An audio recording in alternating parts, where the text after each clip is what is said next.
That's a pretty good drive there by Mr. Hubes from 315. Dad's back. He's back, maybe? Maybe back. We'll see. I was just about to say, you're going down on that pine straw.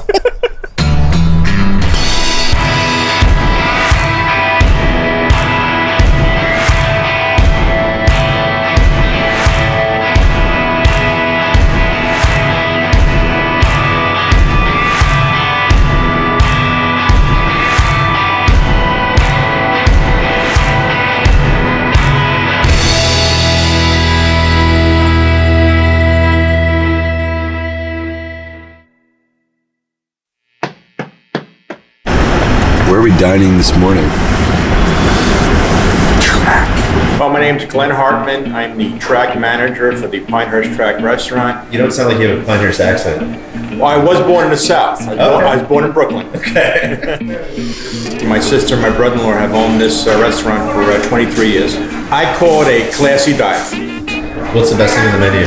Well, it's something I created, and who knew? It's called the hobo, and the hobo is 3 eggs with cheese, ham, bacon, and sausage, and it like sells off the charts. And we're also known for our blueberry pancakes. What did you get? I got blueberry pancakes. You got the kids. That little accent mark right there. Oh, thank you. Do you see a lot of adults order chocolate chip pancakes? You'd be surprised. Yeah, there's a lot of other fun adults in the world. And if I try to tweak the menu, and if it doesn't work, I hear it from the big boss. What can I tell you? The track is over 100 years old. The building is not quite over, I'd say 90 plus years old. That's why it's the old cinder block and it gets cold in here.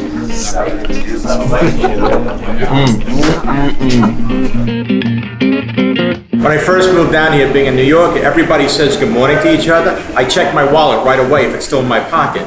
Really appreciate Separated. how much they isolate the pancake on a separate plate. It shows some seriousness in the craft. I love the area, but the population's getting bigger and bigger. Yeah. And you see more young families coming in. People always said Pinehurst is an older community and, basically a golfing, community.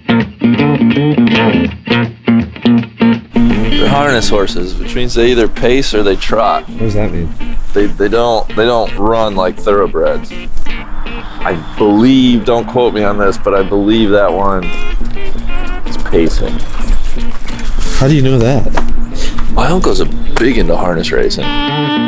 What's on tap for today? Divide and conquer. Strap boys going to Pine Needles. We're going to Mid Pines.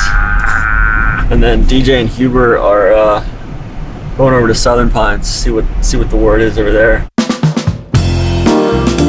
What do you guys know about Pine Needles? Let's just hosted a U.S. Women's Open. Yeah. We'll host another one in 2022. I actually played it like more than a decade ago. Wait, you played in the U.S. Women's Open? Not in the U.S. Women's Open, but I did play Pine Needles. Randy, tell me about Pine Needles. Pine Needles was great. What an absolute delight. Going in with an open mind, like to approach the course without any preconceived notions. And we're playing with Lauren. Yeah, Lauren and her husband John. So that'll be cool to get her perspective on the Women's Open being there. They have a fantastic game room, which we were frost delayed this morning. Great. I was not expecting to hear about the game room. And How's your billiards game? Okay. No, it's a nice touch though. no, it's a nice touch. great. You go We down have- and I you was get like, oh, I have no problem waiting. especially after the chocolate chip pancakes. He kept asking me for quarters, wanted to play the pinball machine. That's not true.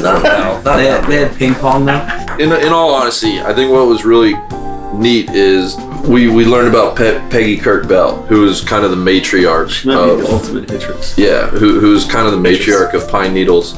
It was a really cool kind of living monument to somebody I didn't know a lot about. I tell people, she was the most genuine person I'd ever met. There's people that teach for a living and there's people that love to teach, and Mrs. Bell loved to teach. She came down, charter member of the LPGA, and her husband actually bought Pine Needles. And as Lauren, our playing companion, said, Peggy would just be there at the club like every day. The original story was Mrs. Bell, Peggy Kirk Bell, and Judy Bell. They're no relation, but they used to call themselves sisters. And this was during the women's senior amateur that we had over there. And Mrs. Bell, she was always this kind of forthritis, whatever came into here, came out here. And she says to her, Judy, she says, we've had the young kids, because we'd hosted the girls' junior, and she said, we had these old ladies. She said, when are you going to get us some pros here? And Judy looked at her and said, Peg, if you want the Open, you got it. The vibe I got was it kind of feels like, maybe not the epicenter, but it feels like a very important place in the women's game. 2022, we'll be hosting our 4th Women's U.S. Open. We've had 96, 2001, and 2007. We've had great winners. We had Annika Sorenstam, then we had Kari Webb, and then we had Christy Kerr. As like a U.S. Open course, it's going to be really, really cool. They're going to probably bake it out a lot like they did for Pinehurst #2 back in 2014. It can get really running, which will be really, really interesting, especially with the greens. The pin placements I think that they will pick are going to be very, very, very crazy. And if you get in the wrong spot, like, good luck. I think it's going to be a great day.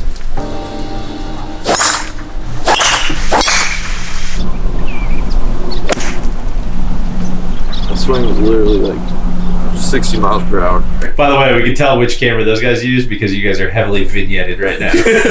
Oh yeah, it's this one. It's not on, right?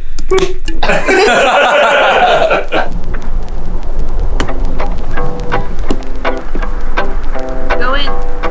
Oh! There's a lot more rolling terrain over here at both Pine Needles and Mid Pines. At Pine Needles, not as much sandscape over there. You said you really liked the par 3s. What about them? I thought there was a lot of like really good variety, but they're all like kind of a little bit, not funky looking, but like visually a little bit weird.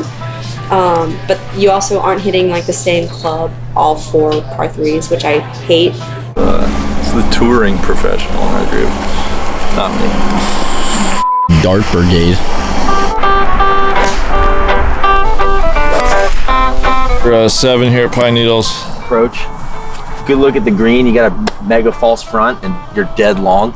Turtlebacks and deception. I mean, it was classic. Like, oh man, that bunker's greenside, and then 15 yards in between the green and the bunker. I think it's right on the green, but old Donnie puts in about 15 yards of fairway. Donnie's got other ideas. Donnie is a bad dude, and he ran some bad boys. He ran some bad boys.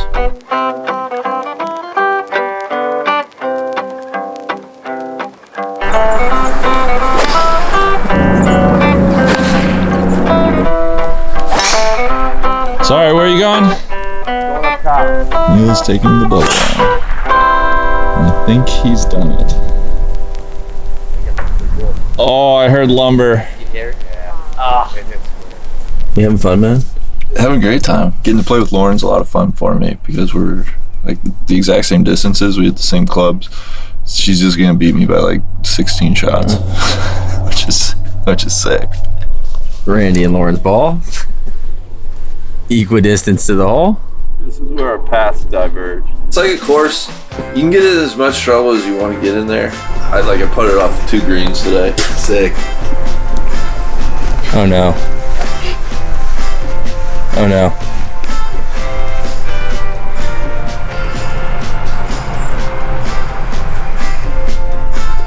You having fun, Randy? I would say Pine Needles is the ultimate. It's like Oxford, Ohio. It's a bubble college town where you're not gonna get in any like real trouble, but you can like get yourself like arrested for pissing in the alley, right? Like you can be a moron and you know like God, like why did I do that? Great out, big guy. So you know, like number 9, there's like an obvious trench on the right side of the green. It's like, Randy, don't go there. Randy, how's the trench over there? Ugh, not good. So like it's not really the type of place where you're gonna like get in any trouble that's gonna follow you around the rest of your life. Off the tee you're fine. Yeah, for the most part. It should be comfortable. Yeah. It should be fine. And you're gonna have a couple nights out where it's like, oh, God, why did I do that? Yeah. Big Randy. Oh, useful effort there. Is it hard to get motivated to come play golf when there's nothing on the line? Yes. It is. For me. Yeah. So like around like this, it's kind of like what's... No, this is different. Yeah. Because this is fun. Okay. This Are you is sure like it's fun? You don't just have to say that. No, this is like an escape from like what my normal monotonous Okay. type stuff. Like just going and playing when I'm at home is really hard. But, like, coming and doing stuff like this is really fun. It also felt like a really nice walk in the woods. So I like it when a routing goes kind of, it doesn't switch back. I felt like a lot of holes weren't touching each other, or a few switchback holes, but at the end of the round I said to Randy, if it was a band, I think it'd be the Eagles. Just easy listening, like just kind of nice roll. It gets a little up, a little down, It's kind of hard if you go out there not to, you keep like, oh, I hate the Eagles. It's like, well,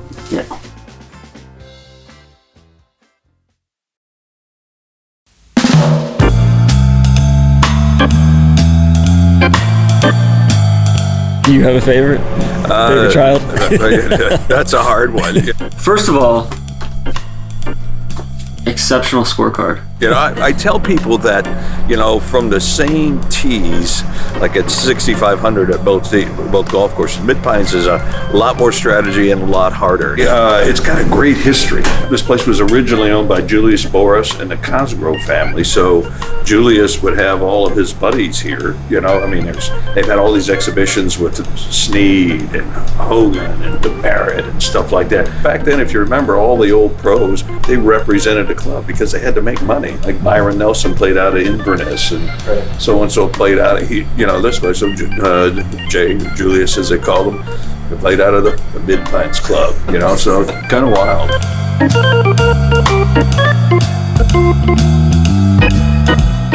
Oh God, those give me like anxiety looking down at those things. Yeah. Hueber, you wouldn't have stood a chance, man. I think I would have. I think technology's hurt me. I was more of a player back in the day. I was a shot shaper. Mid Pines, man, it's like the Sandhills area. Like, there's more to the Sandhills than just Pinehurst. Listen, nobody loves Pinehurst more than me. But, like, what helps sell this whole area is the fact that there is, like, I wouldn't even call Mid Pines a second-tier course, but the next level of golf courses is phenomenal. And it's like a 10-minute drive down the road. It's not part of the same resort, but it is just a class-ass golf course. Like, it is just the setting. It's quiet, it's calm, and it has this land movement through these pines. That's how it originally was laid out, and they lost it over the years. And the fact they brought it back, and you would never guess that they lost it. You would never guess that, all the sand that naturally flows into the fairways and the pine straw that lays under there, you would never guess that wasn't there as of like 5 years ago. Restored by Kyle France in 2013 at Mid Pines and 2017 at Pine Needles. Played here about 2 years ago and really didn't know anything about the restoration, and I wish I would have, because I would have appreciated what more. If you look at the old photographs of this place, which you probably are looking at now, it had just over time lost its connectivity with what makes this area special, which is the sandy native areas, the pines that actually drop down and make actual pine needles that you play off of. He's got such a great pedigree. He started out when he was 17 years old, and he just kind of bugged Tom Doak to death. He knew that's what he wanted to do for his career. And Kyle approached me, and he was working on Pinehurst number 2 at the time, and so he said, look, if you ever do anything over at Mid Pines, I'd love to talk with you. And I said, sure, we'll stay in touch. And he got word that and all I was really going to do was going to resurface the greens from bent grass to Bermuda grass. And Kyle called me up and said, hey, would you spend one afternoon and one morning with me? I'd love to walk the course with you. To his credit, he had done an unbelievable amount of homework. I mean, I think obviously he knew it already, what he wanted to do. And he comes and he's got the graph papers, every hole drawn out, Photoshop. And I was just mesmerized by everything that he had done. And all right, what are we playing today?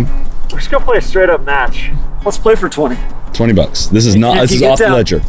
This is off the ledger because you're out of the game. Let's do a little game on the par 3s, because the par 3s are supposed to be diabolical out here.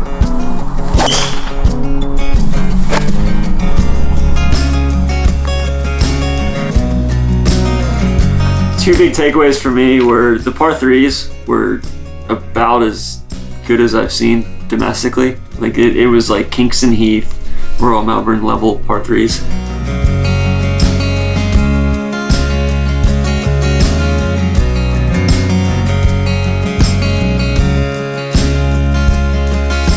So like it's not short because you've got like a 350 yard or 360 yard par 4 is short, but like It's not short if it dog legs hard to the right or hard to the left, and you've got to hit a 5-iron off the tee and shape and even shape that 5-iron. Yeah. When you see the 330 or 340 yard par 4 on the Donald Ross scorecard, that sends like shivers up my spine.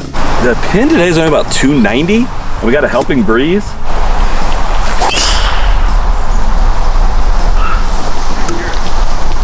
don't think we're gonna like that. That fear that he puts in you on his shortest holes is the part that like is the most mind-blowing to me, because that's the timeless part of all of it. Like I think looking at this scorecard, number 4 is 330 from the tips, number 9 340, 14 361. Like there's just like those holes are like, they may not look big on the scorecard, but like a 340 or 350 yard hole plays like a 420 yard hole.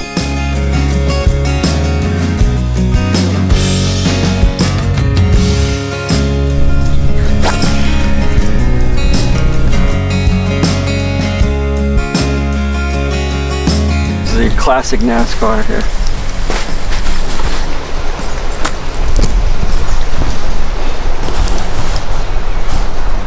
How good was that? Legit better than your normal chipping.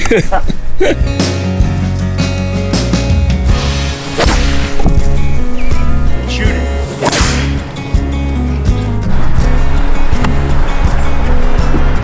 Oh. I'm really glad I don't have any like game money on the line today.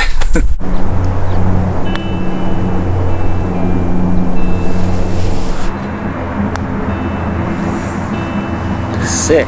Make that one so we have one. There we go.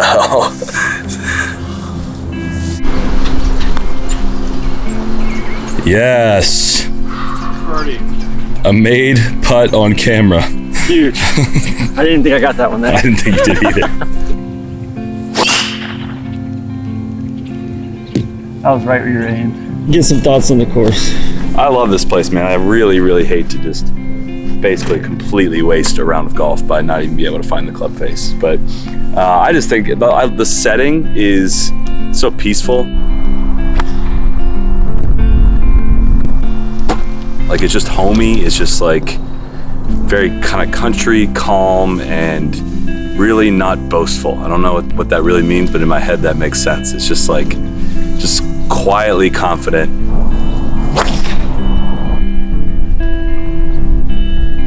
Not even close. Fitting finish. That was more exhausting than it needed to be. Enjoyed it, brother. You too, man. Good time, good time. Thanks.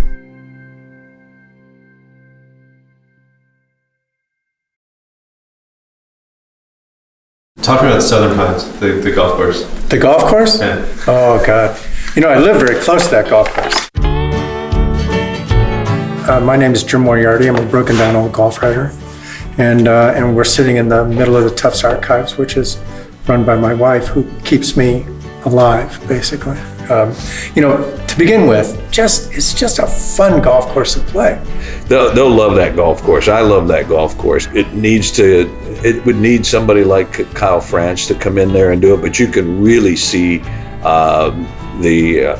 Ross's work over there. Course was built in 1906, started in 1906, and the second nine was finished in 10. They finished the 18 holes at Southern Pines Golf Club before they finished number 2. There's no controversy. It's a definite Donald Ross. Definitely. You'll see.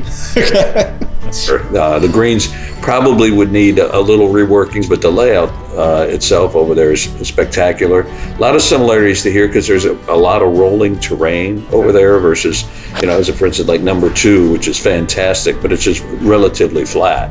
We're probably not as popular as some people as Western Pine Needles, Mid Pines. Certainly not Pinehurst. We don't have that clientele, but for the local golfers like myself that enjoy playing, this is the place. Oh, he's playing for the angles. What's your handicap? I'm a 3. Okay. Okay, you get 7 today. We're playing $5 birdies. Okay. Net birdies. Just of the 3 courses we played, it seems like Southern Pines is kind of the soul of this area. True or false? Yeah, 100%. I mean, it is. It's our muni. All right, Hughes, we're just trying to get it airborne today. Just airborne. That's right. Hey, Hueber may or may not have outdriven me with an iron, but let's see. Callaway, okay. Hueber got me with an iron on the first. That's a good feeling. I think it's one of those things that everybody comes to town and they want to play all these Ross courses and stuff like that. The overall layout, I cannot say enough about how amazing it is. It's one of 2 courses in town that still has original bent greens. I wish it was in a little bit better shape than it is right now, but but these things come and go. All right, here's the pro for birdie at the first. Oh my gosh. What's 5 times 18? 90, I don't know. Feels right. Not so much me anymore because I'm so damn old, but you can reach all the par 5s. I'm sure you guys reached all the par 5s. Oh, baby. Oh, no. Oh, you still got up there. You got a big bowl here. It's on probably 3 paces.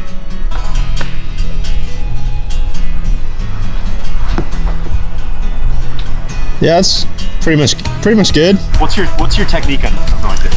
Stay on top of it. Okay. Just really keep your chest over it. Just like that. Oh, It is doing better. neat to see. DJ, you can't birdie them all unless you get the first 2. Oh. But the par 3s are really pretty stout. They're pretty hard. White. Gosh. That'll be good. Come on. Chances, Nice. folks. Woo! Great swing. Cody, folks, I think he's going high here. Oh. Ah. So what's the deal? Like, is the The deal is this: if you look at it, and just like anybody who else comes and they look at the scorecard and say, "I'm going to play," I usually play from this yardage of my home course. Southern Pines Golf Club is a short course, and it's the same thing that you guys probably the vibe you got, or maybe you've heard from about Mid Pines. It's relatively short if you look at the numbers. Yeah. It does not play to that number. That hole 4 today, you and DJ both like stuffed them in there. Yep. But I mean, I picked up, like I hit it down the left side and like kind of clipped a tree, was by the cart path and had nothing. They're in the fairway, hit great shots, and I'm just trying to like punch it up this elevated slope with bunkers in front of the green, and I literally had no chance. Oh my God. Ripper. There's a lot going on in these greens. Justin, you're a professional golfer. Cody, you're no slouch in your own right. Did you just tear it up? How did you find the test? Sneaky good. Yeah. Like I mean, both made some birdies, but it wasn't like a birdie fest and like easy pars. Like you still had to hit golf shots. A decent amount of dog legs, like with rolling with the hills. Good couple short par 4s that were drivable, but I mean, I scrambled for par on one of those 315. What's drivable for you? 315 is like a good number where it's like I can hit it on the green without much roll. But inside of what number you're thinking? Like inside of 340, you're like your eyes get big. There was one today. It was like 340, and it flew right on the front slope of the green. I was all over it too. I mean, but he made birdie. I mean, he did go. That's true. Only one of them made birdie. Yeah, he did. There's a birdie. Yeah. We got a new leader.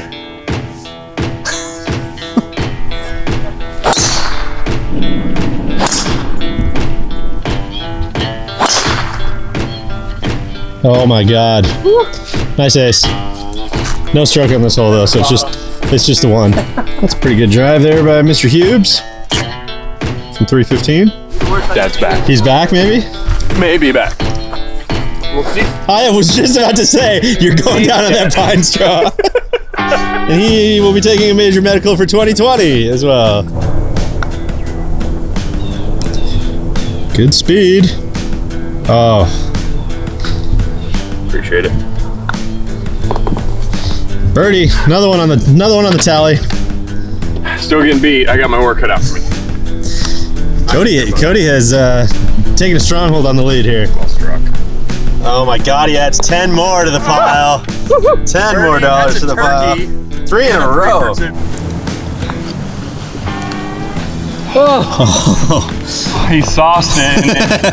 Come on. That's what I get.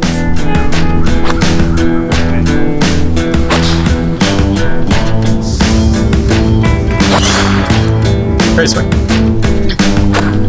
Oh God. A lot of grass under that.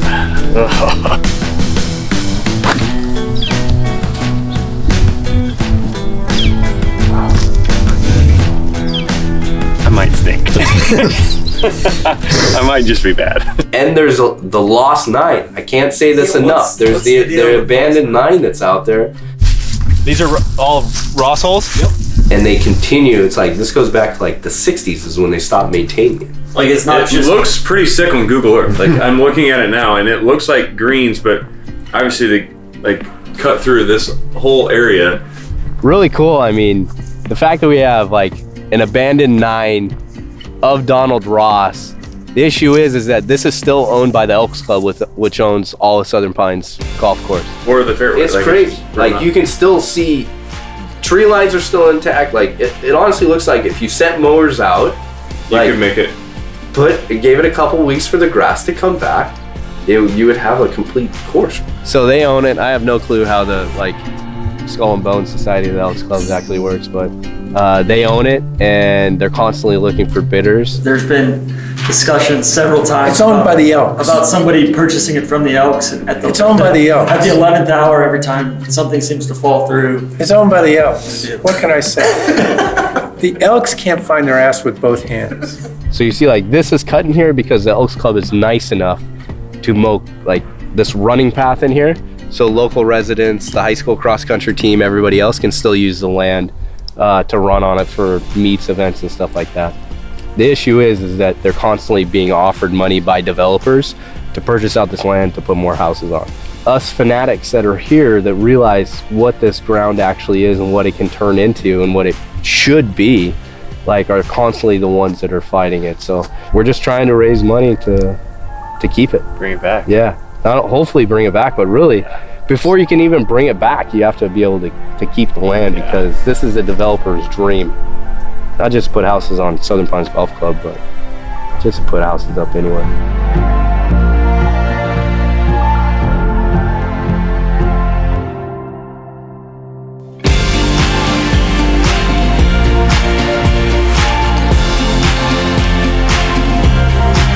I'm gonna walk back here a little ways and try to drive the sand greens. Oh, it's on the sand green. It splashed. Oh, money! Hell yeah, money! That's kind of fun. One take. One take. Neil, what's going on today? Death match on number 2 with Hickory clubs. Predictions for the match? I'm so excited. Neil's gonna beat you. Okay. That's cool, man.